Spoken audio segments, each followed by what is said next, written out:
Hey everyone, welcome to our 5th podcast. I have the awesome Iain Harrison, editor-in-chief of Recoil Magazine. Welcome. Thank you, Tony. Yeah, you bet. Sorry, bro.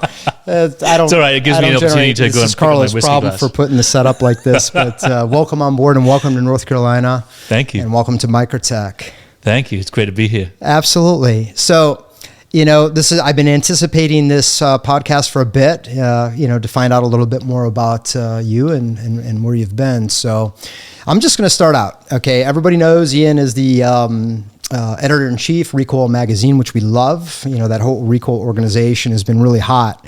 Thanks. So tell us a little bit about how you connected. With Recoil, it was just a case of being in the right place at the right time. And before joining the firearms industry full-time, I was swinging a hammer for a living.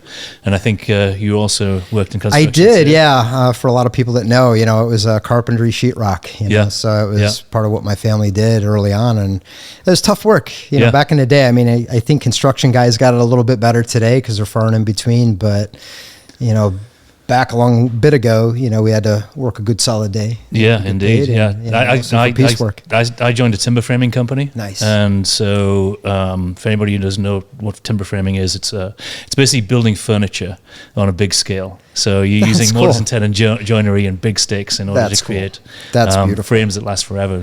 And they're on display as well inside the house, so you'll see the framework that you create inside the house rather than it being buried in the walls.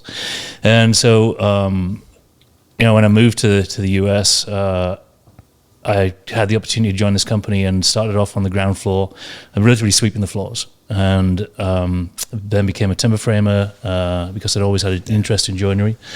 And then became a timber framer, lead timber framer, and then went sideways into the marketing department and ended up being a general manager after 8 years. So That's sweeping awesome, the floor to general managers, and where else? Just because it's America. America. That's awesome. Well, cool. That's really interesting stuff because I've often admired how they do that kind of construction. It's not an east task for sure. No, it's not. It's not. But it's very, very rewarding. Cool. So tell us a little bit about, just give me a little bit of history. I didn't want to give a particular order, but I know you came, you were originally born in England, right? Yeah. As you can probably tell from my accent, I ain't from around these parts. Yeah. I grew up in the UK and I started shooting around about age 10 when I got my first BB gun. Nice. What kind of BB gun was it? I'm just curious. It was a Webley. A Webley? Yeah. Oh, Jesus English, Christ. so it How had to be. fucking cool is that? It had to be. Yeah. And then... so I started doing that and then started shooting pistols around about age 16 and competing a little bit in IPSC in Europe. And then went to school, went to college, joined ROTC in college. This is kind of fun. And then you can get paid to do this? So joined the Army. Good deal. And then spent 10 years in the British Army as an infantryman. That's awesome. And then in 1997, the British government changed the rules with regarding handgun ownership. Okay. And they decided that as a result of a school shooting, they were going to punish anybody who, was not part of that. And so anybody who is 20,000 of us who actually legally owned handguns in the UK, right. We had to hand them all in. So holy Jesus. Yeah. So ended up going down to the local cop shop at the last day that we were going to hand them in, and then showed up in uniform and okay, here you go. Just like that. Handed them in, and then very shortly after that, I left the Army, resigned my commission, moved to the US, and haven't looked back. That's awesome. But that's kind of to hear it from somebody who had to live at, first place, right on hand there to have to be able to go turn in your handguns. That's whenever we have a friendly debate with people with regards to firearms rights and gun control and whatever you want to call it, I've been there. I've seen what the so-called common sense gun laws end up being, and it ends up being you end up without guns. Yeah. So consequently, when I moved to the States, I figured I'd do everything I can in order to avoid that happening again wherever I move to, because the US is the last bastion of freedom in that respect. This is true. And so I've been blessed since moving over here to be able to, well, first of all, continue owning firearms. Second of all, competing, and then now I have probably the world's best job which is that's awesome. Recoil. And they do say if you have a good time or you enjoy and love what you do, you never work a day in your life. Yeah, you know, yeah. And obviously, that's the case. With Microtech, I'm seeing a little bit of that with the guys who work here too. Yeah, absolutely. Everybody totally digs their jobs, and at the factory, you know, we got a really great crew. You know, if I haven't said it 100 times, we really do. Yeah, and coming in from the outside, it's very obvious to me that you do have a really good crew. And I've, you know, been in companies all over the world, and being able to, you know, you engage with the guys who are on the floor, and if they're engaged with their job, it comes across like really. It is great. I mean, that's been the success of our company. Is I mean, again, with the original vision, but you know, our success is based on our people that we have within the confines and the halls of Microtech that just are unbelievable craftsmen and women. Yeah, you know, so. You know, it's you've seen the proportion in North Carolina, but I hope to drag you up to Bradford, because if you want to see an engineering marvel as far as machine tools are concerned, the Northern operation does the heavy lifting. So you're welcome if we get a chance to get up that way. I'll make sure one way or another we'll get you a tour through that plant. Yeah. But yeah, you know, you'd mentioned a little bit about competing, which, you know, I dabble a little bit myself on a much amateur level. But tell me about a couple of, you know, it's hard. You could probably have an entire podcast on everything that you've achieved and accomplished. But is there a specific competition or anything that you could recollect and share with our audience here that they would love to hear about? Well, obviously the one that gave me my springboard into the firearms industry full time. Not that I compete that much now, because, you know, as you know, how much of a time suck competition is. It is big time. Yeah. And but yeah, the one that got me my springboard into the firearms industry would be Top Shot. And although that's not like a recognized shooting competition, it still nonetheless was perceived as being so by the general firearms owner. Absolutely. No, it's a big deal. You know, for those that don't know, I definitely recommend that you check it out. But no, for sure. And I've heard some wonderful things. You know, to even compete in something like that is extremely challenging on a mental and physical level and everything else. So yeah, mentally more than anything. Because we were, you know, locked in a house for 6 weeks with people who'd never met. Well, we guess we did meet before. And there's a lot of backstories to that. Yeah, too. I'm sure. And the good thing coming out of it is that, unlike the majority of reality TV shows, especially competitive reality TV shows, everybody coming out of that, we still sort of stay in touch. And that's cool. You know, JJ Ricaz's birthday was like this week. Yeah. And then Chris Serino. Happy birthday, JJ. Yeah. And, you know, Chris Serino stays at my house whenever he's in town, and it's you know, it's cool. That is neat. Made some good friends out of that show. That's cool. That's cool. So cool. Tell us a little bit more about I don't know. What do you like to do for fun, man? I mean, you're doing everything fun at work, but what's your go-to? It's kind of, you tend to be, when you do end up being in a situation like you and I are, it kind of, I don't know, if you end up with if you're ever working at your hobby, then you end up losing a hobby. And so your focus kind of narrows. And if anybody is thinking about saying, hey, I want to join the firearms industry because you just get to shoot full time, well, actually you don't. No, there's a lot to it. Yeah. So I've got a place in Arizona. I'm a little bit north of Phoenix. My better half and I have a little horse property out there, and she's a professional equestrian athlete, and she actually shoots off the back of horses. So no shit. Yeah, she'd be worthwhile. I've seen some of that type of work, and it's amazing. Yeah, it's like so far beyond my capabilities. It's not even funny. And that's cool. So that occupies a fair amount of time. Is you know yourself. Sure. As soon as you have property out in the country, then you're working on that full time. But I enjoy mountain biking. I enjoy training. I try and work out as much as I can in order to stave off the effects of old age. Absolutely. And it's a little tougher as you get a little bit older. Everything hurts. You got to pick and choose your battles, man, especially with the knees. Yeah. No pistol squats for me, man. Right. But so I know that you also hunt, which I do. I used to hunt years ago with my boys, and I have the itch to get back in. And tell me about one of your hunts or two, man. The one you shot that was an elk. Yeah. Yeah, it was a beautiful elk. What a beautiful shot. But tell us about give us one of your famous hunts that you could. One of my most memorable ones in the last few years, I think, was hunting the Bob Marshall Wilderness in Montana. Oh, wow. And it's one of the biggest wilderness areas in the lower 48. And I only started really getting back into hunting a few years ago. when I first moved to the States, I moved to upstate New York, and I was a bow hunting fiend out there. I used to try and shoot, 4, 5, 6 whitetails a year just with a bow. And then when I moved out west for work, that kind of went away because, moving from hunting on the East Coast where you're pretty much hunting rats with hooves, because of the population densities. There's so much. There's so many. Versus out west where you have to go through a draw system, and the amount of tags that you get is very much more limited. And so there are kind of increasing barriers to entry in hunting out west than there are hunting on the East Coast. And so I kind of went away from hunting a little bit just because of that. And plus work picked up and how it goes. And then after taking over Recoil, and then we started growing the brand with my team from one magazine every 6 months or so, to then adding an off-grid title, adding a sort of prepper light, survival light title, and then adding a concealed carry magazine, and then I figured, well, I'm just generating all this firearm-related content, so I didn't really have much time to hunt and again anyway. So I thought, how can we kind of improve on this situation somewhat? So I thought, okay, screw it, we'll start a hunting magazine. And good for you. That's a good way to go get content. Yeah, exactly.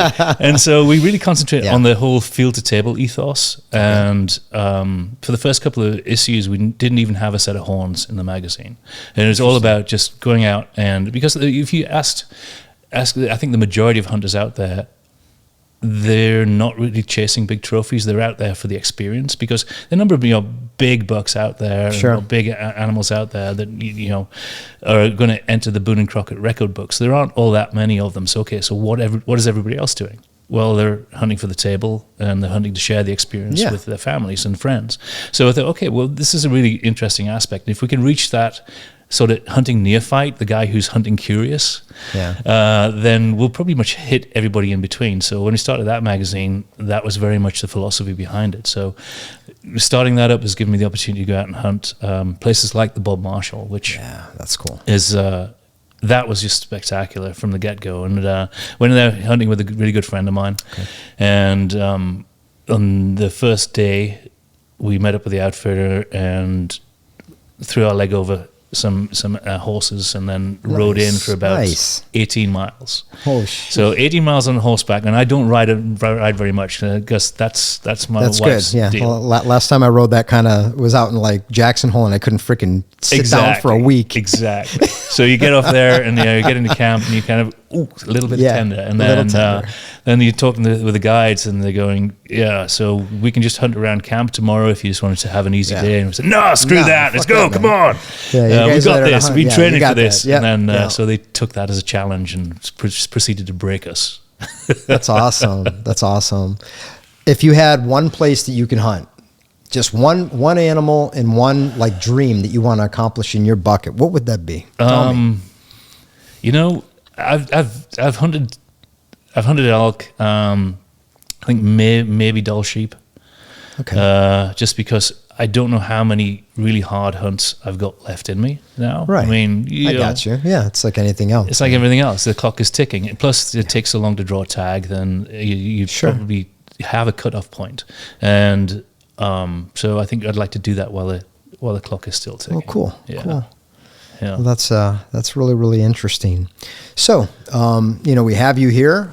Can we talk about maybe what we're planning on? Maybe. Yeah, absolutely. I'm going to let you do the 100%. Talking on that one there, but so little collaboration here. Yeah, yes. I've got the opportunity to do a little collab here, and it makes a whole lot of sense to me as to involving Microtech and being on the ground floor and having the opportunity to pick your brains and certainly the brains of everybody else who is knife experts. I'm not a knife expert by any stretch of the imagination.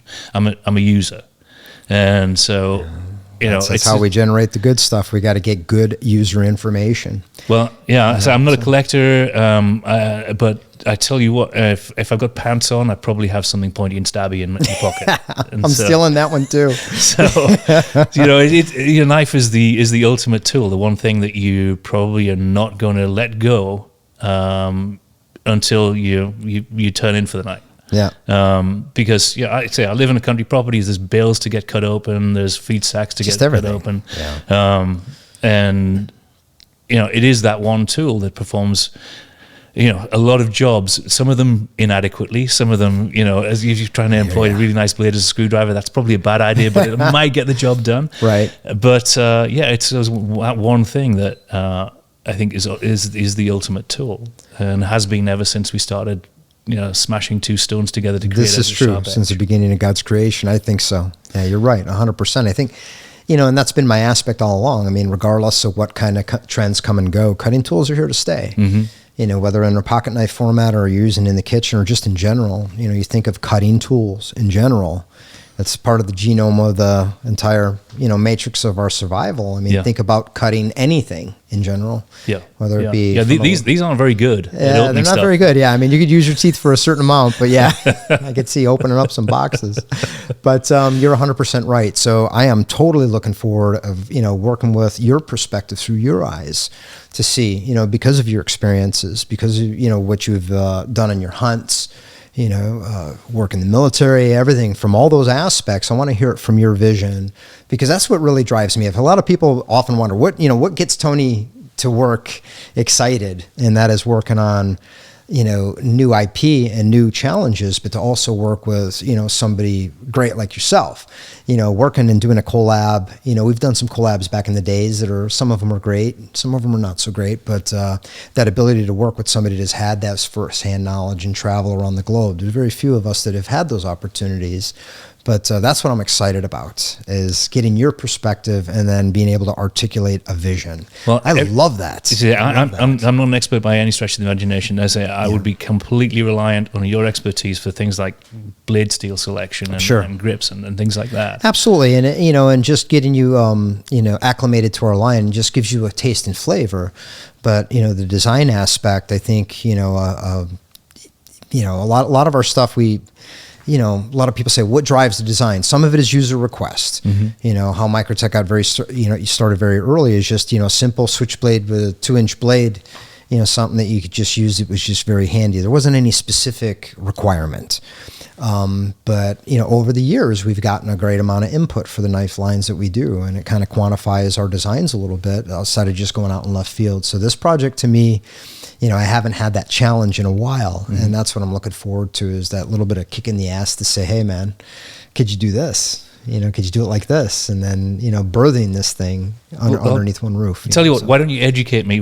I mentioned blade steel as well. So why don't you educate me as to, if I was to be using like a general purpose knife that's got to serve out in the backcountry, it's got to be on my plate carrier, it's got to be able to hold an edge, but it's still got to be able to sharpen it relatively with, say, a diamond sharpener. I'm going to say diamonds, yeah, because it's like anything. It's any other thing. It's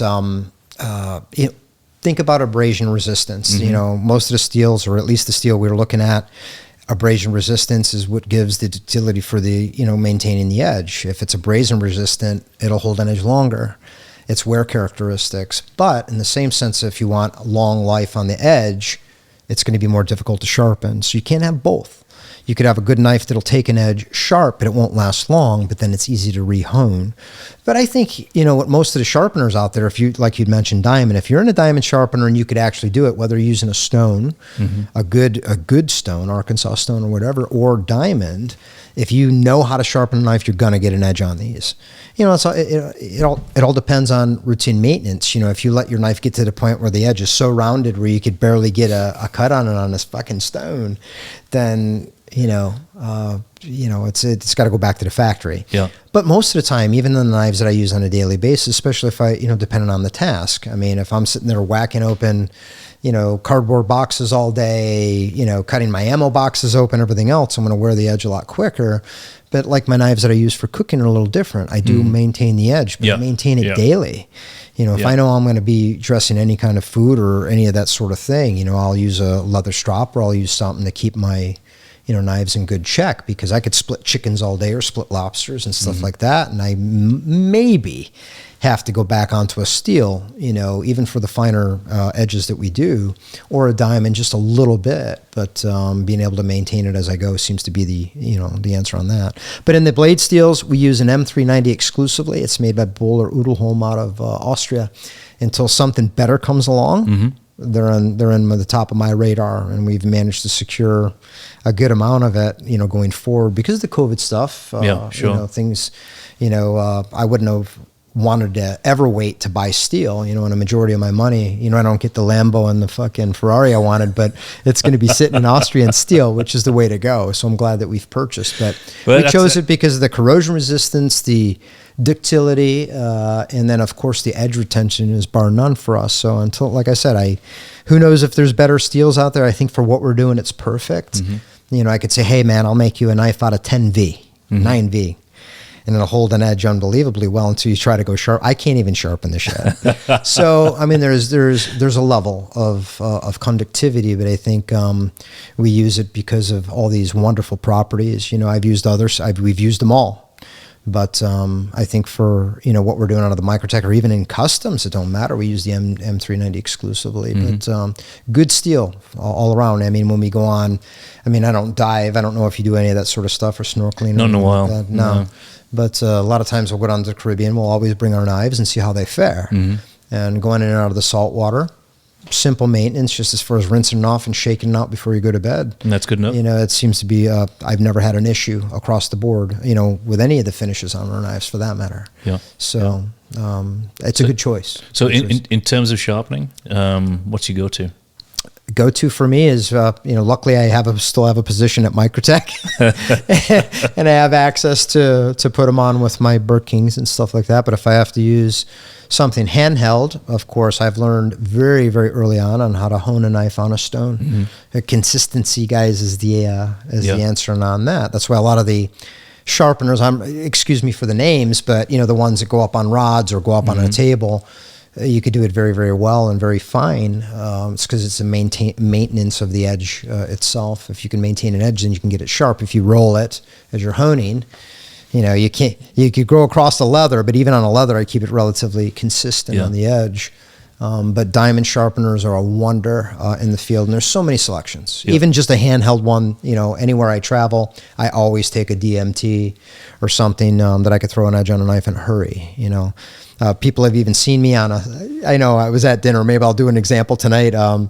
We went to dinner. I think it was in probably Dallas, but all the steak knives at this table, wonderful place. I mean, it was amazing rooftop fucking steakhouse, and all the knives were so dull. Most of our folks ended up using their Microtechs to cut the steaks, but I was like, hey, Kat, she's like, yeah, they're really dull. So give me that freaking thing. And flip over a plate, it doesn't have the glaze and the ceramic, and we honed her an edge on that knife. It took me a minute, but we were able to get a good edge on a knife. I mean, very good edge as far as this kitchen, the steak knife could hold. But so consistency, a small diamond, I think, would be able to do it if you can maintain a simple angle. I'm just trying to pick your brains for from the expert's point of view, because I've obviously made my living with edge tools at one time as well, and every morning you hit the timber frame shop, you polish or put an edge on your chisel for the day. So we're using 1.5 inch wide chisels in the shop, 1.5 to 2 inch wide, depending on it. And I used to go on weekends around antique shops to see if I could find the Victorian laminated chisels. Very cool. So a little piece of very high carbon tool steel laminated to soft iron, and then I used to love using those because those would take an edge like nothing. And that's the thing, because it's like with any steel, not all steels are created equal. Not all steel have the carbide structure and matrix internally to be able to suspend, a carbide particle to hold an edge. So, there's a difference. Yeah. There's a difference in blade steels, But the old adage, like the old buck knife, holds an edge forever and is easy to sharpen, remain to be challenged, so. But different levels of steel for different qualities. But even in any type of our line, like I said, we've gone to it. Now we've used some others, and we get a certain request from time to time. Like for a lot of our ornate knives, even though they're very functional, like anything that we use in a Damascus from Vegas Forge. And by the way, those guys are awesome. Oh, Vegas Forge. I visited those guys. I love those dudes, man. Those guys are my bros. Yep. And they do an amazing job on any of their steels. And again, we use Vegas Forge exclusively through Microtech and Marfione Custom. they've done a great job, never let us down, and their energy is just top notch. Yeah. But and that's another thing. I mean, a lot of people challenge are like, hey, these are not going to simply your modern PM steels are not going to cut as good as a forged blade. Well, it all depends on who forged it. Not everybody forges the same way as some of these guys make PM materials either. So, I trust it. So edge geometry and that's what I think about. I think about, again, what your adaptation or what we come up with is going to be driven by, I think some interesting parameters. So I'm curious to see what we can come up with. But the access to materials, we have access to just about anything, but we work in steel, stainless steels, carbon fiber, aircraft alloys, everything in the firearms industry, typically short of just carburizing some parts that you'd make in certain things. But even the same thing with our coatings, it's a crossover from the firearms industry to begin with anyway. Just to riff on that point, there's an awful lot of crossover, I think, between firearms and the knife industry. Although, there's obviously some points of difference, but I think on the whole, gun guys are knife guys and the other way around too. And I think there's another crossover as well between firearms and guys who are in the truck scene or performance cars scene too. Absolutely, 100%. I mean, you think about any crossover market that the knives can breach into, people have often tested, well, I'm not a knife person. Well, okay, what did you butter your toast with this morning? Right. Oh, you're right. Yeah. Just again, so you can't see it. It goes back to that adage. Final tool. It's the one thing don't want to be lost without. Yeah, but there are some crossover industries, and anything to do with, NASCAR and the knives have been very popular. You name it, the gun industry in general, period, because it kind of goes. I can't remember when I didn't have a gun and a knife, or at least a knife and kind of a gun. But because when I was super young, it was always, I think my first pocket knife, very much before I was 10 years old. I was infatuated then. Didn't have access to guns. Toy guns, play guns, sure, was always the thing. Back when you could actually buy a play gun at the store. Yeah.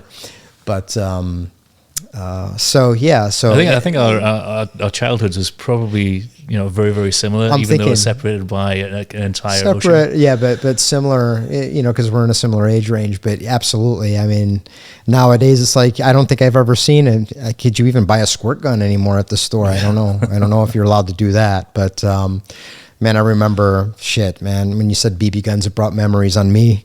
Slingshots, anything that we can make, bottle cap guns, fucking everything like that, so we were always into something. Archery was a big thing when we were able to get a hold of arrows and everything else. But so what was your first gun?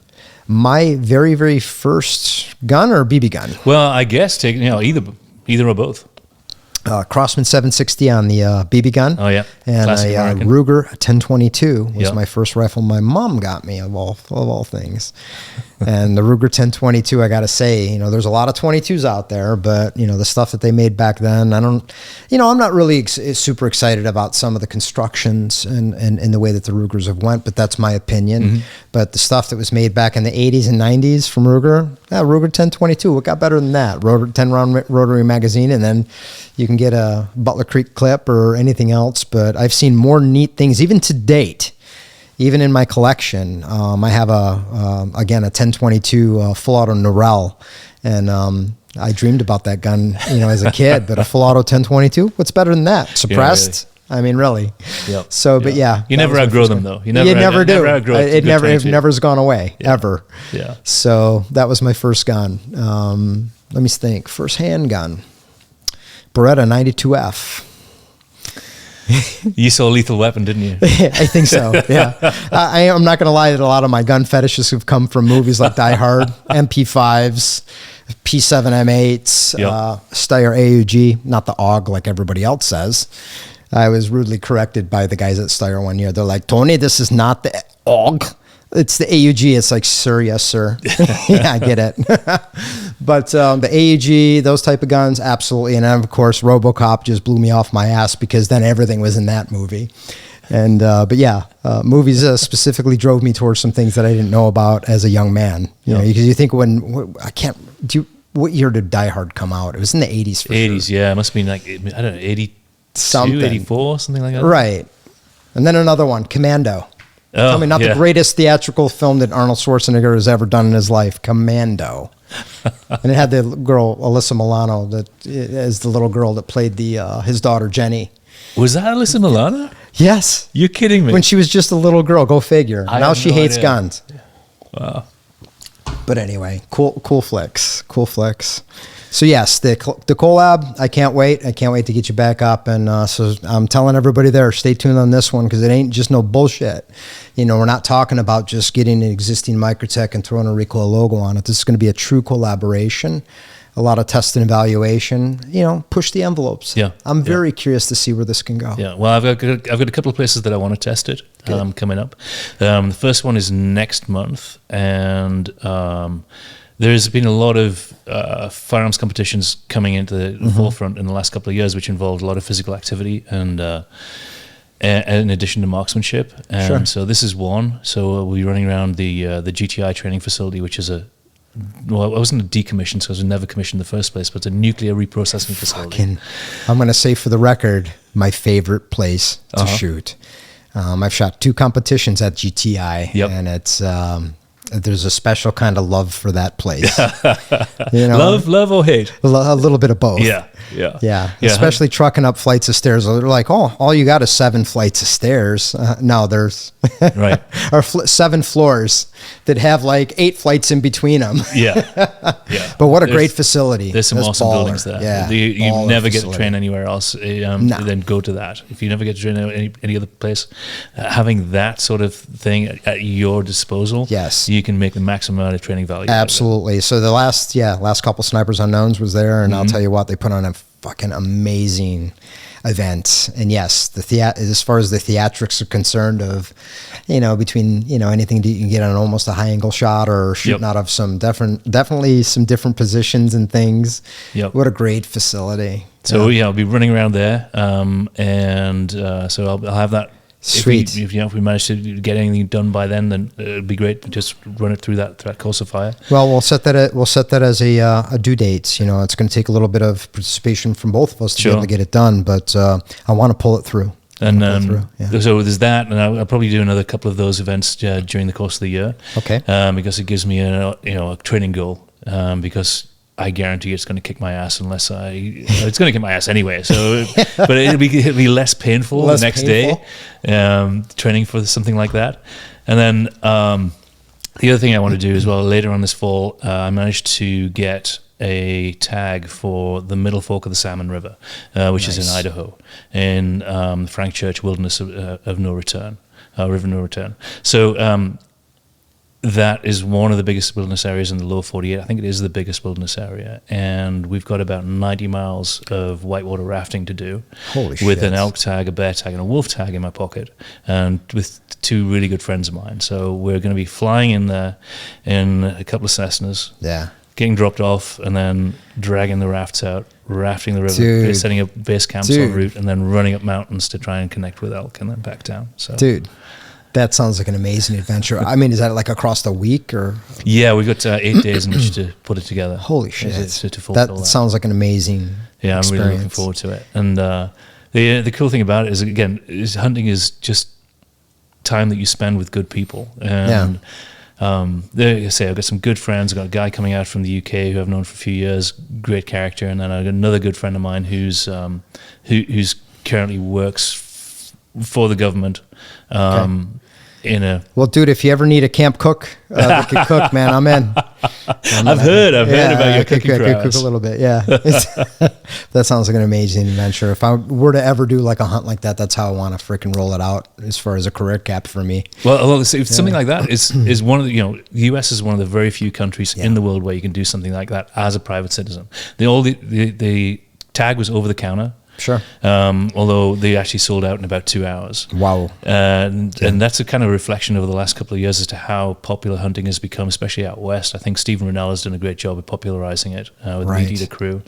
And Joe Rogan as well. Of course. Joe Rogan's done a great job. And to the point now where if you're not putting in an application like immediately, then you're not going to get a tag. Well, I remember even when we would get our tags, I know it's for the simple... Hovrats, in Pennsylvania, they were all over the place. You'd think they'd be able to hand out the fucking tags like like candy. But if we didn't apply early enough, you can not maybe get a doe tag or a buck or something like that. I mean, up in PA, it was like they give people off. We had to give people off from work. We just shut the freaking factory down. Same deal. Yeah. Opening day of opening day, the season. schools closed. Yep. Everybody was off. All government workers were done. Nobody in the shop's coming in. So and that's what I used to do. The guys, a couple buddies from Case used to take me hunting, me and my boys, and it was and that was the thing. Not so much the hunt, but the camaraderie of just going out with these guys, having a good time. Taking the 4-wheelers, being with my boys, which was hard for me to do, and I hope to do a hunt with them someday. But those are the kind of experiences that one could remember, and I could see how that could be a good thing for even new folks who haven't done it. Like I said, even when I was married, my wife and I used to always talk about going on a safari hunt. She's like, "You hunt, but I'm going to use a camera," and it's like I would be totally down with that. Yeah. To be able to take some life shots, it would be wonderful. Whether it be from a rifle or a camera, I think the experience would be the same. Yeah, Africa is one of those places where I thought I would never hunt, and I got the opportunity to go there maybe 3 years ago for the first time, and I have to tell you, it is a life-changing experience.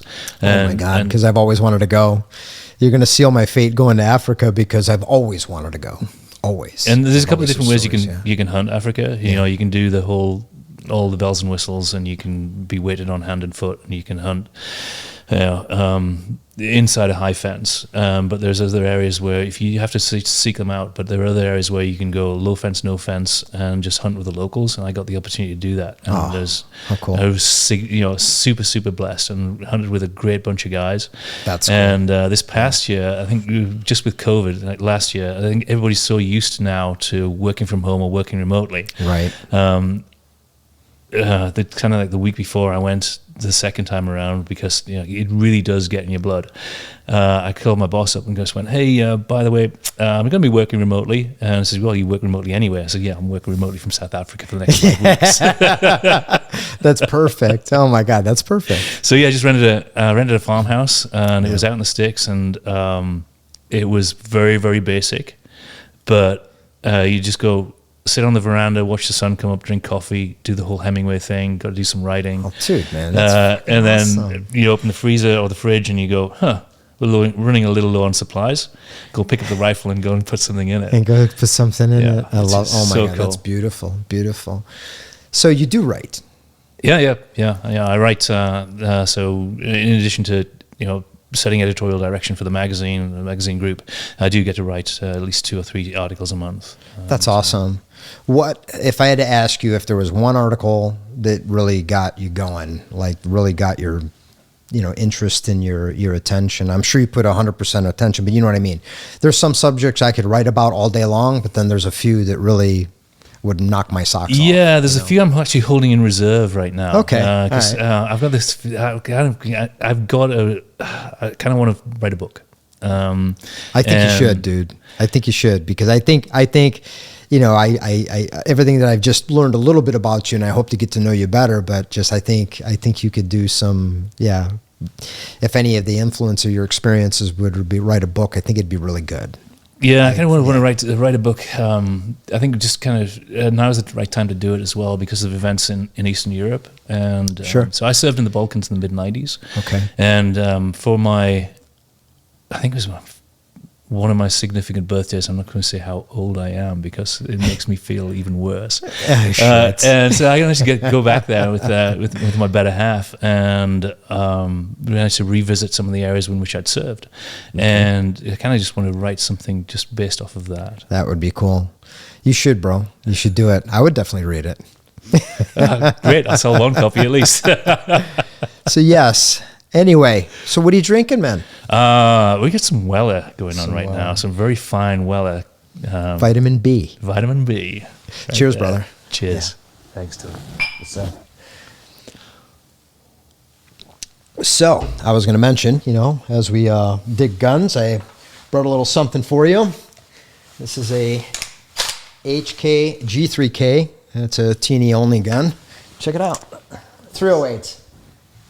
God's caliber. Yeah, I know, right? Absolutely. So that one is, it's a pre-86 dealer sample. It's in mint condition. That is beautiful. Yeah, It's a good one. I bet it barks. It barks. And I bet it's not too comfortable to shoot with the I always typically try to lean towards a full stock on just about any rifle, but yeah, the HK retractables, you got to hang on to those when they. And it's a 3-position. Yes, it is. That's an original version. There aren't too many of those. There's a handful, but that one's kind of cool. I enjoy the 308, but any of the guns. HKs are my favorite, at least iconically, Mm-hmm.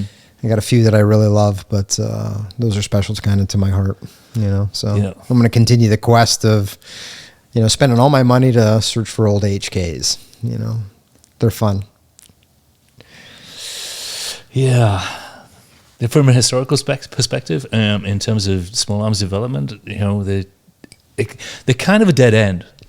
When you admit, roller lock designs, they're kind of a dead end. Right. Like everybody's now transitioned away from roller lock. Of course. Even HK. Even HK is transitioned away from it. Don't get mad at me, HK. I love you, but just the classic stuff. They brought some of it back, if you noticed. Uh-huh. They brought back the MP5. Yeah, the MP5 and the MP5K, the SPK as they call it. But, bringing some of that back, I think was smart. Yeah, I thought it was cool. Indeed. Bring back the HK P7 M8.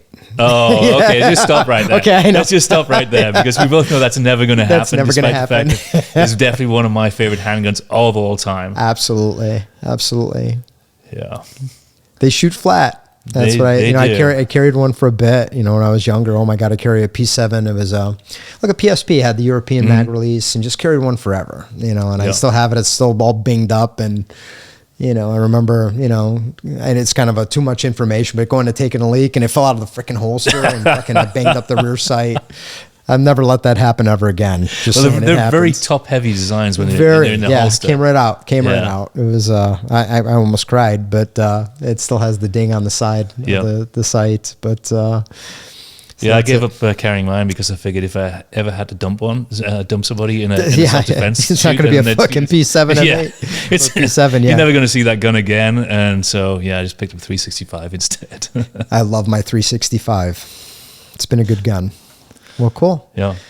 Well, I think that kind of concludes this session. I'm sure we're going to have a few more because we're going to be taking a look at doing a awesome collaboration, which I really look forward to. But dude, thank you for coming. It's been my pleasure. I appreciate you having you here, and let's see what we can get put together. Thank you. Yeah. Thanks. Cheers, David.